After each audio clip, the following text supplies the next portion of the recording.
जीवन सारा खुशी रे रहिबार किछि घरोई नियम। नंबर 1, बेलपत्र सेज तले रखिले शिशु को नजर लागेनी।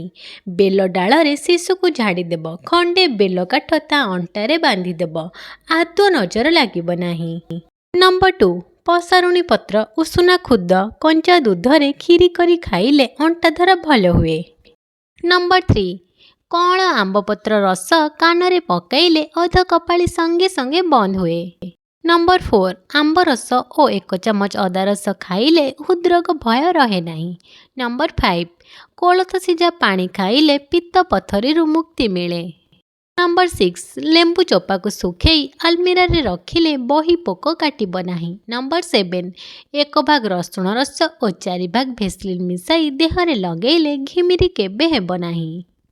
नंबर 8, जଳରେ लेंबू रस और अल्प लुण मिसई गाधेइले वर्ण उज्जवल हेब। नंबर 9, सहवास आगुरु पियाज खाइले गर्भ रहे नहीं। नंबर 10, पान मोहरी नियमित अभ्यास कले मद्यपान आस्ते आस्ते कमिजिब।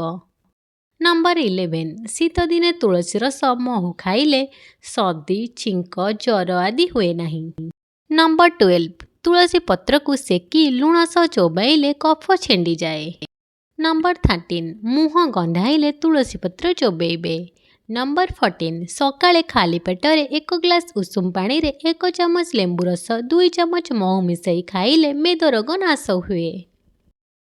नंबर 15, तरबुज चोपा को सुखेई जलाओ पाउंस को सोरिष तेल रे मिसई एक्जिमा रे लगेइले एहा भल होई थाए। सोरिष तेल रे हळदी मिसईले देहर सब प्रकार चर्म रोग भल हुए। नंबर 16, गेंडू फूल को पानी रे फुटेई सेथिरे घा धोइले घा शीघ्र भल होई जाई थाए।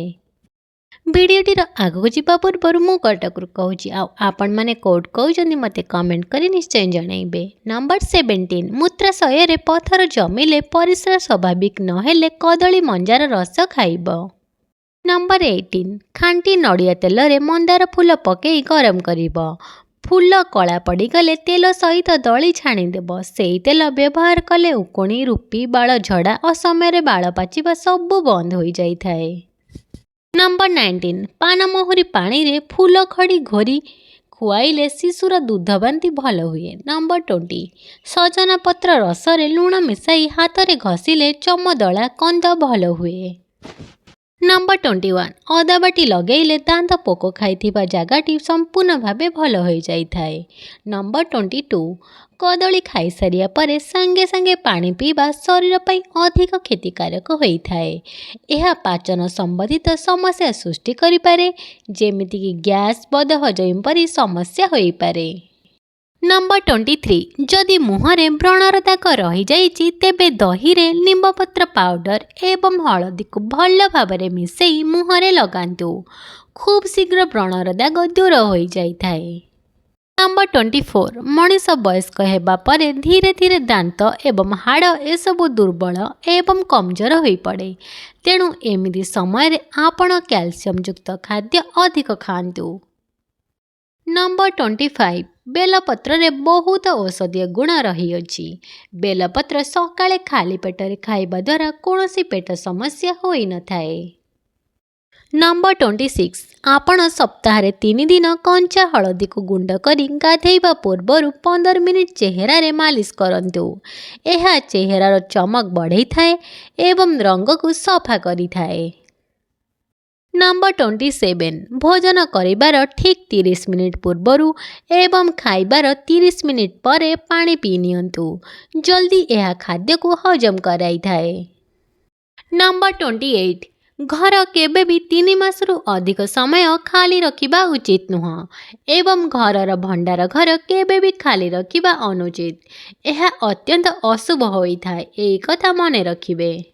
नंबर 29, ठाकुर घरे केबे भी ठाकुरंग मुह घोड़ाई करी रखिबा उचित नुह एवं ठाकुर घर आड़ को गोड़ करी सोइबा उचित नुह। यह अमंगलकारी होई थाए।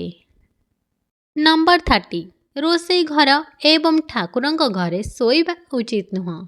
जदि रहिबा घर एवं सोइबा घर गोटिए थाए तेबे ठाकुरंग परदा पकई रखिबा उचित।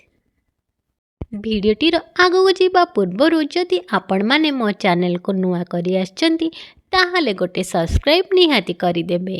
ନମ୍ବର 31 ଖାଦ୍ୟ ଖାଇବା ସମୟରେ ପାଟି କରିବା କଥାବାର୍ତ୍ତା କରି ଖାଇବା ଉଚିତ ନୁହଁ।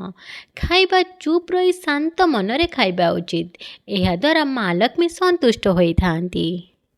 ନମ୍ବର 32 ପ୍ରତିଦିନ ଖାଲି ପେଟରେ ସକାଳେ 2ଟି ଗୋଲମରିଚ ଖାଇବା ଦ୍ୱାରା ଦୃଷ୍ଟିଶକ୍ତି ବଢ଼ିଥାଏ।